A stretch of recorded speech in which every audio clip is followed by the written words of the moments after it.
Fantastic. Thanks, Perry. All right, up next we have Bob Weinberg. He is a member of the Whitehead Institute for Biomedical Research, a professor of biology at MIT, as well as the director at the MIT Ludwig Center for Molecular Oncology. And the title of his presentation this morning is Mechanisms of Malignant Progression of Carcinoma Cells. Welcome, Bob.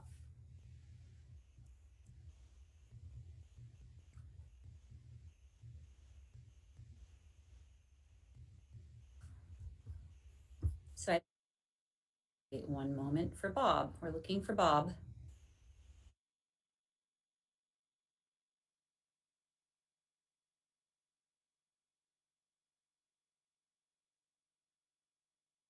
Fantastic. So Bob will be joining us momentarily. If you could just wait for 1 minute, he'll be here shortly. Thank you.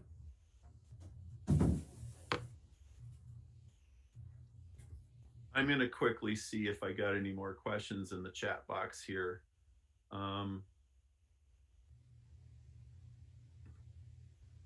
Well, I got a nice comment from Vincent Link. He said, "You are not afraid to voice the central problem in biology and you voice it well." I really do think cognition is the question in biology. And I think that, so you have these three levels. You have cognition, chemicals, and code. And I do not believe that you can solve a cognition problem with chemicals. I don't believe you can solve a cognition problem less well with codes. So that would be chemotherapy versus genetics. But I really think, I think we have to ask ourselves the question, how do we persuade a tumor cell to do something different? And I'll mention, Michael Levin's done some really interesting work around this, and he's going to be on later today. In fact, this would be a good time to just kind of mention a couple things that I see coming up. Jin-Song Liu, I'd never heard of him before this conference. Of course, I'm kind of an outsider, but he's very respected, and he has his giant cell presentation is very interesting. And then Patrick Soon Shang is, he's another very interesting person coming up. He is, I believe he's the owner of the LA Times. That's pretty interesting. And he played a part in creating a very successful cancer therapy. And then I'll also draw your attention to Frank Laukien. Are we good? Okay. We've got Bob now. Thank you. Right on. Thanks so much. Okay, can you see my screen?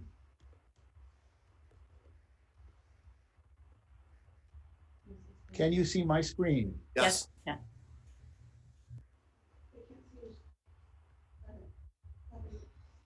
Can you now see my screen? Yes. Can I begin? Yes. Yes? Okay. All right. Okay. Bob Weinberg, good morning. This is a very complicated Zoom presentation, vastly more than almost all the other ones I've done. And so I'd like to begin to discuss multi-step tumor genesis and how it actually happens in the human body. As many of you know, it's a process of multiple steps. Here is the histopathological progression as it occurs in the colon. And we know that a whole series of distinct kinds of human carcinomas also go through these multiple histopathological steps as they evolve progressively from normalcy all the way up to high-grade malignancy. Already in 1989, these histopathological progressions were correlated with distinct genetic alterations, and the model developed by Vogelstein and colleagues was that these histopathological alterations are actually driven by the progressively accumulated mutations. And one can now begin to associate a whole series of distinct mutations with these histological progressions, and presumably the mutations are actually driving these histological progressions. The question is, however, can we understand the totality of tumor progression in terms of these somatic mutations indicated here with the red arrow? And what I will argue is that we cannot, and that these somatic mutations, which have been the focus of many discussions, including those in the present conference, represent only part of a model. Again, here I just mentioned by way of analogy, similar kinds of changes, genetic changes, happened in the context of the pancreas. One can, in fact, demonstrate that these somatic alterations change distinct signal transduction pathways, and in aggregate, after these 5 are changed, for example, in human cells, one can actually convert a normal human cell experimentally into a primary carcinoma cell. So one can actually map these distinct alterations and show that they collaborate, these circuits within a given cell, to create full transformation. And indeed, one can map each of these circuits to distinct components of the intracellular signal transduction machinery. And importantly, as I've just argued, 5 of these need to be perturbed in order for a human cell to actually be fully transformed. The question is then, why is human cell transformation so complicated? I just mentioned the fact that mice go through 10 to the 11th cell divisions in a lifetime. We humans actually go through 10 to the 16th cell divisions. That is 100,000 times more, and that really represents a proportionally increased risk in the development of cancer. That having been said, how can we begin to understand why there is this great complexity? And importantly, are there yet other factors which determine the phenotype of cancer cells? Here's one example of that, where one created through transgenic mouse models 2 distinct kinds of genetically altered tumors in the lung, closely related cell types within the lung, identically genetically altered, and however, having highly divergent transcriptional programs. And this begins to reveal to us that in the context of a normal epithelium, the pre-existing differentiation program of the normal cell of origin is a very important determinant of its biology. But more importantly for our discussion today, this pre-existing differentiation program continues to impose itself on the biology of the derived cancer cells, indicating that the somatic mutations do not eradicate or erase the biology of these carcinoma cells. And we don't really understand the influence of the normal differentiation program on the biological phenotypes of the carcinoma cells. That having been said, I want to focus a bit on this part of the process, where primary carcinoma cells, indicated here, acquire the ability to invade and to metastasize. And what we learn here is that this is a complex process. This process of a primary carcinoma cell invading and disseminating subsumes a whole series of distinct cell biological steps, often called the invasion metastasis cascade, which ultimately result in the formation of metastases that are responsible for 90% of cancer-associated mortality. The complexity of this raises the question in terms, how do carcinoma cells, in this case, acquire the capabilities to pass through all of these steps and execute them successfully? And I will argue, in fact, this critically important phase of cancer progression is non-genetic. There are all attempts at defining mutations that drive this last step have failed. And instead, one needs to begin to look at a cell biological program that is indicated here histologically, in which carcinoma cells shift their phenotype, moving obviously in an epigenetic fashion from an epithelial phenotype, shown here in these carcinoma cells expressing cytokeratin, to a mesenchymal phenotype, here being these carcinoma cells that have moved from the epithelial to the mesenchymal state and thereby acquired a whole series of cell biological traits, which are quite different from the pre-existing epithelial traits. Here we can see a tongue of carcinoma cells that has implanted in a mouse host. On the outside of this tongue are carcinoma cells that have lost their epithelial phenotype, and instead the cells on the outside have entered into a mesenchymal state, and this transition is called the epithelial mesenchymal transition and explains much of what we understand about high-grade malignancy. This program was first described by Elizabeth Hay more than 30 years ago. And as you can see here, many of the phenotypes that are derived by this cell biological program, or from this program, in fact, can be associated with the phenotypes we typically associate with high-grade malignancy. In fact, there are a whole series of EMT programs, epithelial mesenchymal transition programs, indicated here schematically, which share in common certain attributes and diverge one from the other in certain more minor details. That having been said, I would mention the fact that these EMT programs were already developed and hardwired into the genomes of all existing metazoa, obviously during the Precambrian or the Cambrian. A series of transcription factors choreographs this EMT, and in this case, these transcription factors are active in different stages of embryogenesis, where they execute critical steps in embryonic morphogenesis. And importantly, all of these transcription factors were conserved in modern, up to modern metazoan genomes throughout all existing phyla and continue to be present and actually are involved in executing the EMT in actual human tumors, turning it on.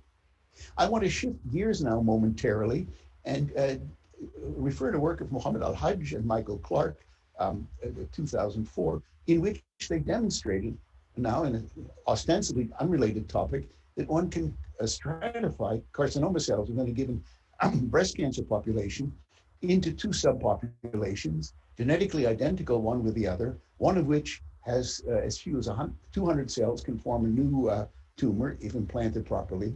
20,000 of the majority population of cells from the same tumor fail to do so, and this indicates the existence of a hierarchy here, as was later determined, where one has these self-renewing stem cells that have actually the capability of generating new tumors, whereas the great bulk of cells in the tumor, indicated here, have undergone a measure of differentiation that deprives them of tumor-initiating capability.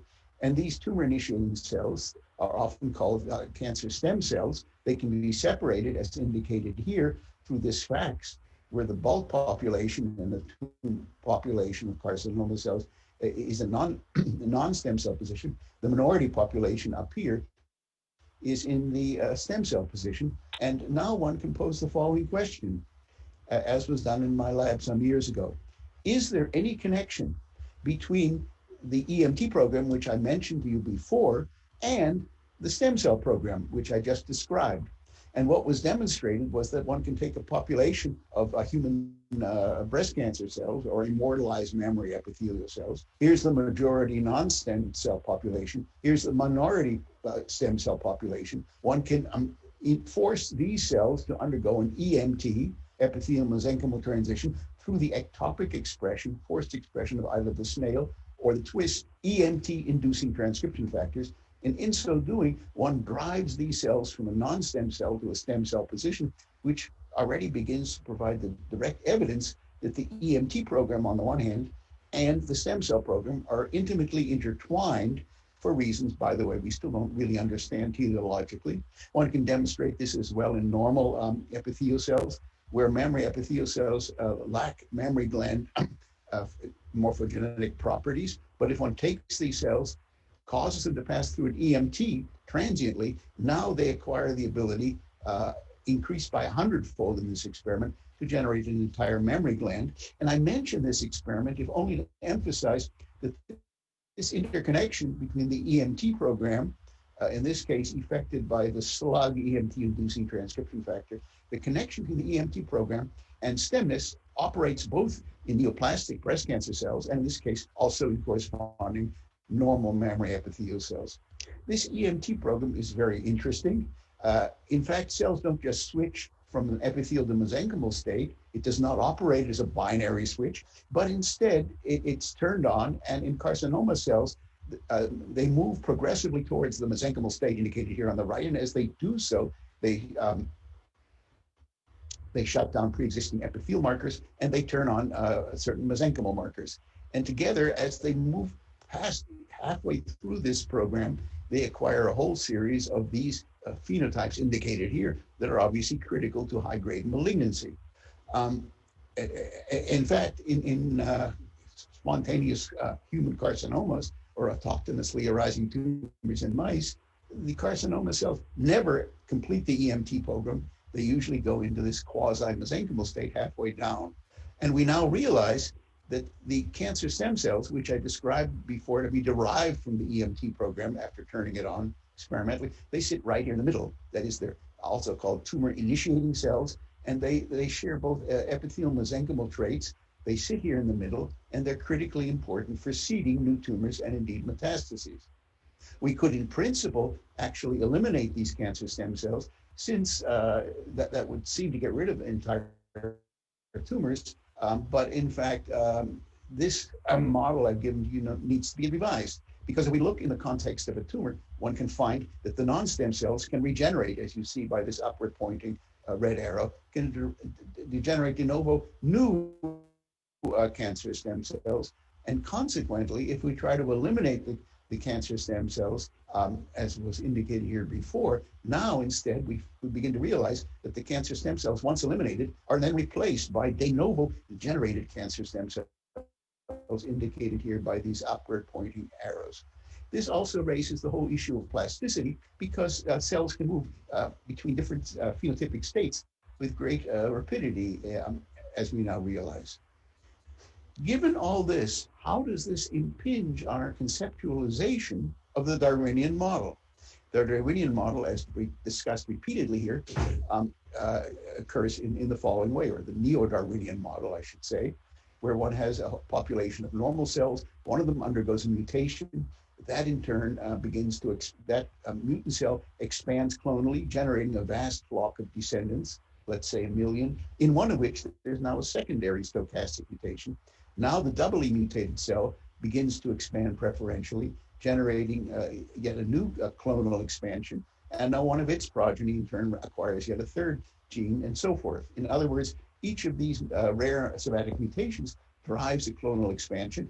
And in fact, these expansions may, in the pathogenesis of certain tumors, be spaced by even a decade apart, one from the other, depending on the tumor type.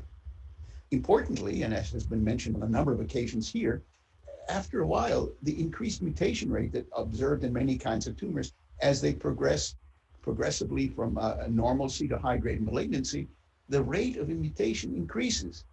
And the rate of mutation increases so much that it begins to exceed the ability of Darwinian selection to weed out less fit variants. And as a consequence, one begins to get genetic diversification within a tumor. And these subpopulations can be genetically diverse, coexisting in a given tumor. And importantly, they may actually collaborate with one another because they have different complementary traits. So there is actually intratumoral, interclonal collaboration.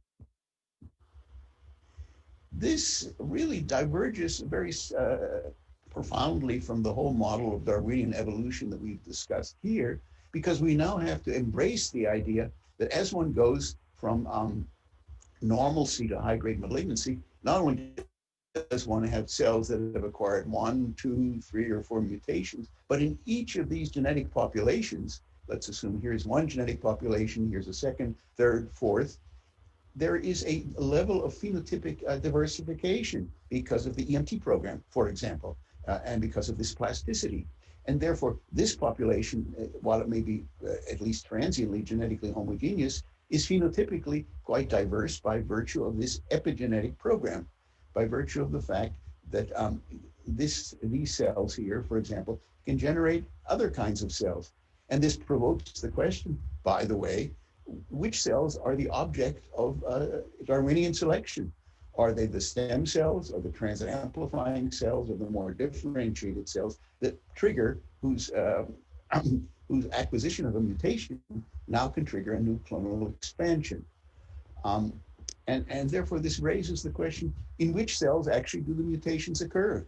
Do they occur in the stem cells, as some people like to think, or do they occur in the transit amplifying cells, or in the more differentiated cells? And in fact, the notion that one stem cell mutates into another kind of stem cell, mutates into a third cell, is undermined by the realization that the target size of the stem cell population is invariably very small.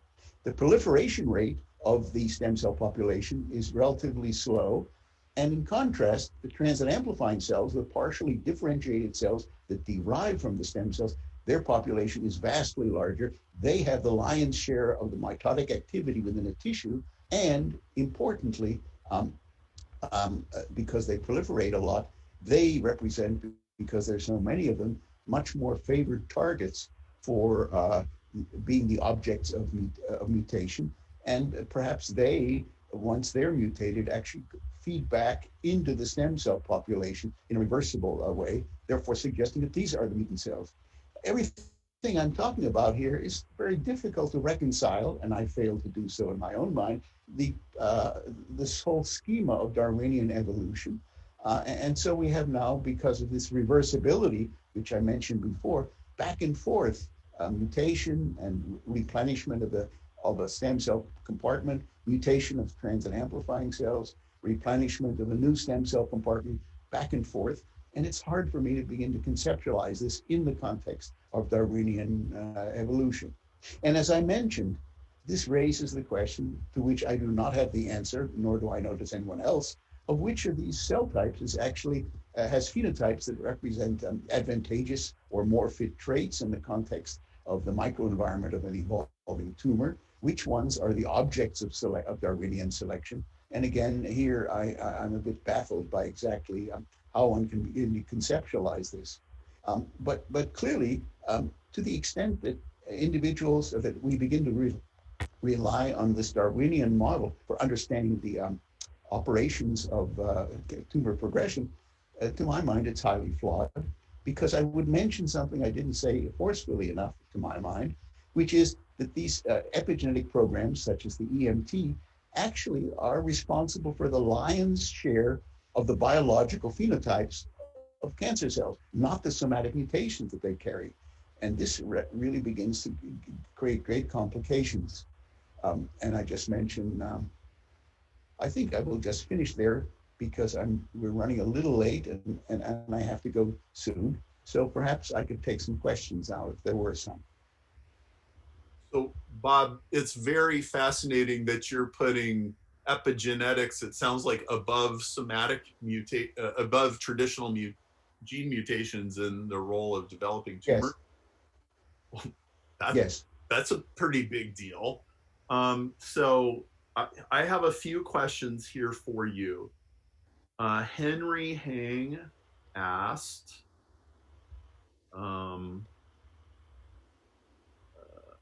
sorry.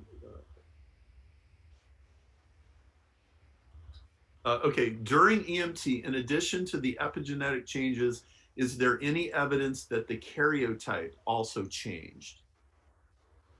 The karyotype may change, but the change in the karyotype is not intrinsically interconnected with the EMT program. It may happen as a totally independent process, but the EMT does not necessarily predispose the cell toward karyotypic change. And here I would emphasize, in fact, that the EMT program is part of the normal wound healing program in normal tissues. And that's an important thing to internalize, that concept, simply because it means that changes from one biological state to the other, obviously in the context of the wound healing program, are not involved in changing the genomes of the cells that are participating in wound healing and the restoration of damaged tissue.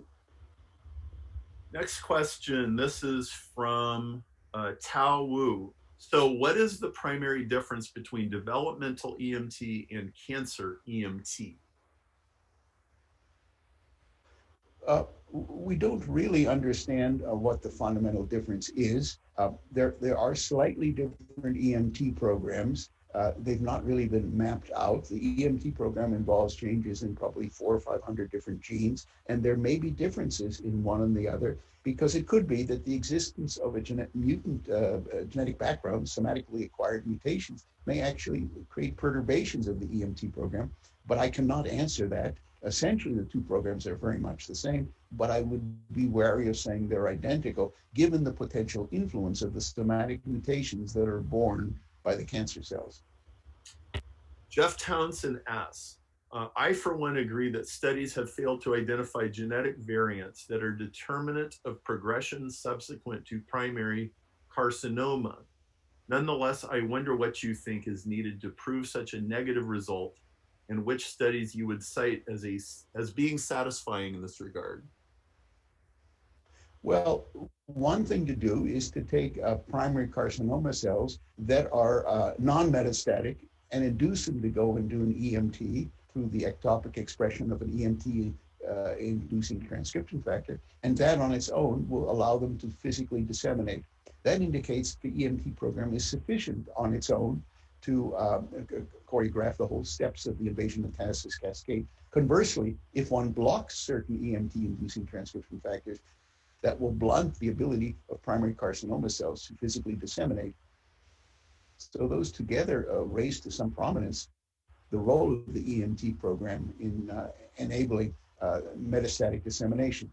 I would mention, by the way, that the EMT program explains the ability of carcinoma cells, let's say primary carcinoma cells, to physically disseminate.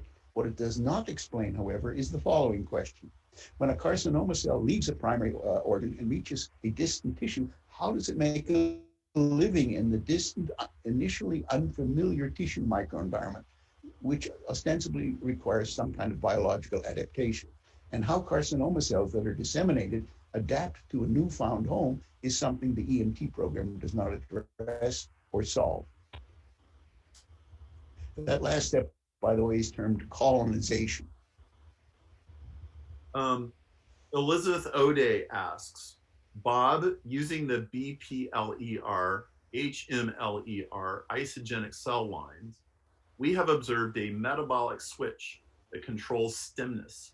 Have you looked at connection between epigenetic and metabolism? We have not. We know some things about lipid metabolism that change, but if the metabolism in this case is dealing with energy metabolism, we know nothing about that. Some people may have been looking in that. We would not know. I could not answer that. Ken Pienta, big problem for the field is that we do not track the death of clones that may be generated by genetic variation, are not selected for by Darwinian selection. We have no idea the efficiency of cancer mutations for survival. Any comment on that? Well, it's true that we don't have quantification of the rates of loss of genetically less fit clones. I don't think at a level of, at a conceptual level, this affects any of the arguments I was making. Clearly, one of the things we don't know are the time intervals between successive clonal expansions of the sort I described earlier, and they would in no small part be affected by the rate of fitness of recently mutated cells and the rate of elimination of less fit cells. But again, to my mind, this doesn't conceptually alter the scheme I was proposing. How are we doing on time here? Perry, to my regret, I actually have to move on because I have to give another talk elsewhere in 15 minutes.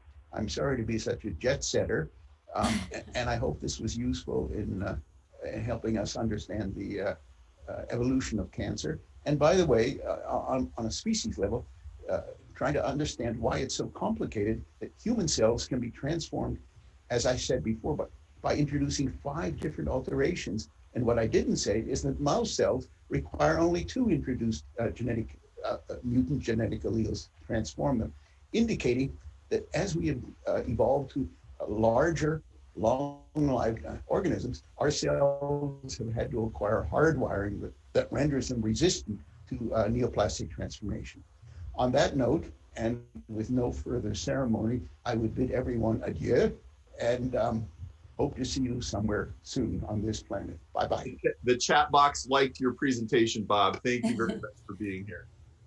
And I'll turn it over to Tim. Okay, well, thank you.